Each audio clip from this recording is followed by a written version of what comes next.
You look very unhappy right at the end. I saw you go to the touchline. You look. What was the problem there? I was very unhappy with my medical staff because you have to understand the game.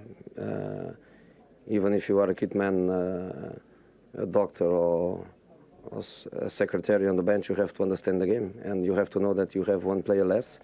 And when you go to the pitch to assist a player, you must be sure that the player has a serious problem. And I was sure that Eden hadn't a serious problem. He had a knock. He was very, very tired. And my medical department, in the impulse, naive, they let me with 8 field players, and in a counter-attack after a set piece, we were with 2 players less. You know, you speak about that story at Chelsea. First of all, I have not followed that at all, because you know that I have not a great interest in what's going on at Chelsea. And secondly, the rules are quite clear, is that when the referee gives an indication that the medical can come on, he can come on. After that, what happens specifically in this situation, I don't know. But the rules are quite clear. It's the referee who makes the decision. And medical department, only 2 go to the bench, and we are more than a dozen. Important to be on the bench for some. For others, it's more important what they do, the contribution they do, what they do behind the scenes, and what they do for the good of the team. But I understand the question, and I don't want to run away from the question. John Fern and Dr. Carneiro, they will not be on the bench. But doesn't mean that Sunday is the rest of our season or the rest of our careers. They will not be on the bench on Sunday. That's clear. It's my decision, it's my responsibility. But that doesn't mean that they cannot be in the future. That's what Jose thinks. Peter Green's tweeted me already to say the manager's word is final. If she doesn't like it, leave. Joining us to talk about it further, Central London sports journalist Natasha Henry, and here with me in the studio is the broadcaster Milo Yiannopoulos. Let's turn to you, Natasha, first of all, if I may. You think he's in the wrong? I do think he's in the wrong, 100%. Why?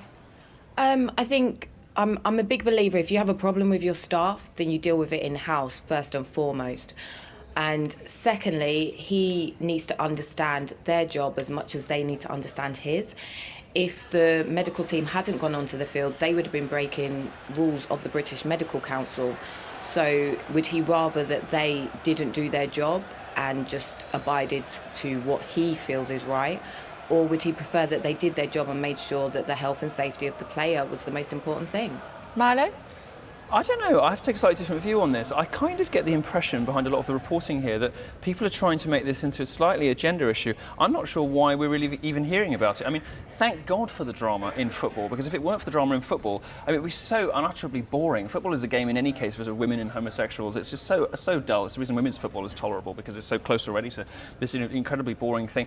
I don't get why we're talking about this at all, except for the fact that every time a woman seems to get fired or sidelined, it seems to become a gender issue. It's almost like men are sort of anxious to white knight her, and I wonder about the message this sends out, that women somehow need this help. He's the manager. You know, the game of football revolves around the off-pitch drama. It is entirely up to him whether he wants to fire or or hire people. They are known for being mercurial and difficult, and it seems to me that we're only hearing about this because this woman happens to have a pair of breasts.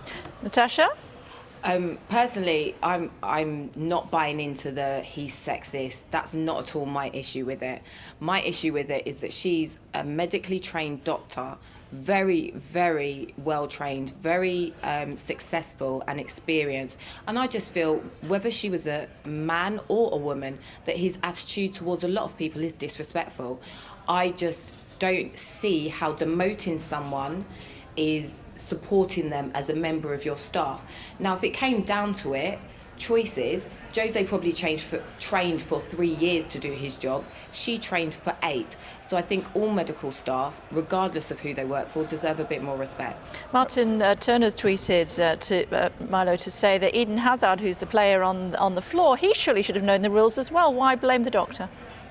Well, I don't think anyone's blaming the doctor. All they're suggesting is that it is the manager, the coach's prerogative to do exactly as he pleases. And my question at the beginning was simply why we're hearing about this. Why is this news? Why is this interesting? Why are so many people talking about it? There's a sort of underlying red thread here, which I'm a bit suspicious about. And at training periods, whether she was training for 8 years to be a doctor seems to me to be entirely irrelevant. The fact is he's made a decision about his team, and she's been very gracious about it. It's not her that is driving this extraordinary and mystifying controversy. She was very gracious on Facebook. She said, thanks for all the support, but didn't go into any of the details, didn't go into, whether or not she felt that the decision was fair. She simply, she was nice about it. It seems to be the media that are making this a story, and I still can't work out why. And I'm getting a sense that readers from comment sections online, from Twitter, are also wondering, why is this a story? Why every time a woman, is demoted or has a tough time at work, do we make it an issue of, make it into an issue, even if we don't use the S word? It's very peculiar, and frankly, it's got nothing to do with how long she trained, how long he trained. It's got nothing to do with any particular commentator's assessment of whether she was right or not to head onto the pitch. He made a decision. It is essential, for the functioning of the football industry as we know it, that these mercurial, dictators are allowed to behave like this. It's what people read the sports pages for, after all. I just don't understand why we're talking about it. As far as you're concerned, Natasha, I mean, surely it is up to the manager. He decides who sits pitch side and who doesn't. And on occasion, as we know in the past, when he's overstepped the mark, he's been forced to move away from the side of the pitch. So it's up to the manager to choose. Oh, I have no problem with him deciding who he wants on the bench next to him. It's the way he deals with things. This is a story to respond to Milo. It's a story because it's Jose Mourinho. And one thing Jose's known for is drawing attention away from his team when they've actually been quite disappointing.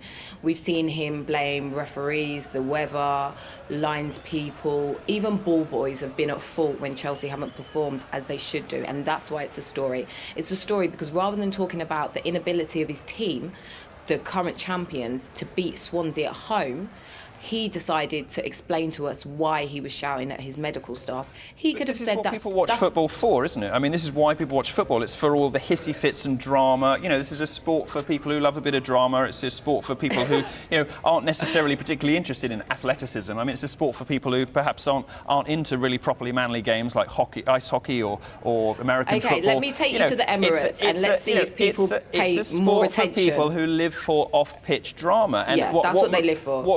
What Mourinho does is no different to what the players do on the pitch when they dive, and it's very difficult. I mean, I kind of feel for her in a sense. It's very difficult for a doctor to know whether or not, a player is genuinely in pain because, these men are such theatrical divas, and I think he's well within his rights to make a judgment about whether or not it was a good decision of hers. And the referee called her onto the pitch. She was following the rules that she normally follows, which is the referee's called her onto the pitch. Everything. Therefore, she doesn't know if the player's broken his leg or not. The referees are never wrong about anything. No, I'm saying she did her job. That's what she did. In the same way that your boss calls you and says, can you actually do me 1,000 words today? The referee called her onto the pitch, so she did her job. In the judgment of her boss, she is... He's not her boss. Roman Abramovich is her boss. Okay. Jose Mourinho is the manager of the team, not the manager of the staff around him. Well, presumably if he weren't her boss, he wouldn't be able to sideline her in the way that he has. Oh, wait. The order, he may have used the words, but it's not his order. It's down to people above Jose to make the decisions, just as it is whether he can spend money, which he hasn't, which is why he's thrown his toys out of the pram this week. You're going to struggle now because we're talking about football and you know nothing about it, do you, Milo? Nonsense, that's ridiculous. I told you it's a game for women and homosexuals, so obviously I've been to lots of matches. Who's your team then? Well, I think demographically I'm supposed to be a Spurs supporter, but I'm probably a Chelsea guy. Who's your team, Natasha? I'm an Arsenal fan. Ah, good girl. And do you think that Wenger would ever do this? Wenger's well known for trying to keep issues in-house. Look how well that's worked out for him. He doesn't abuse his players in public, so it's very unlikely he would abuse his staff in public. Maybe if he did, Arsenal would be doing a bit better. Oh, he does. See, he literally knows nothing about football, Natasha. It's been one game. Well, let's not even talk to him about the European League, should we? We must leave it there. Thanks very much indeed to both of you for joining us here on Sky News this afternoon. Thank you. Former Chelsea first-team doctor Eva Carneiro rejected a £1.2 million settlement from the club. Documents submitted to her employment tribunal show. Dr Carneiro is claiming constructive dismissal at a hearing this week against Chelsea and has a separate but connected personal legal action against former boss Jose Mourinho for alleged victimisation and discrimination. Mourinho criticised Carneiro for treating Eden Hazard in the closing stages of Chelsea's opening Premier League game against Swansea last August. Jose Mourinho gave evidence at the second day of former Chelsea team doctor Eva Carneiro's employment tribunal against the club. Dr Carneiro claimed constructive dismissal against Chelsea and a separate but related claim of discrimination against Mourinho. The tribunal ended on Tuesday when Dr Carneiro accepted undisclosed settlements from both Chelsea and Mourinho. Chelsea said in a statement, the club regrets the circumstances which led to Dr Carneiro leaving the club and apologises unreservedly to her and her family for the distresses caused.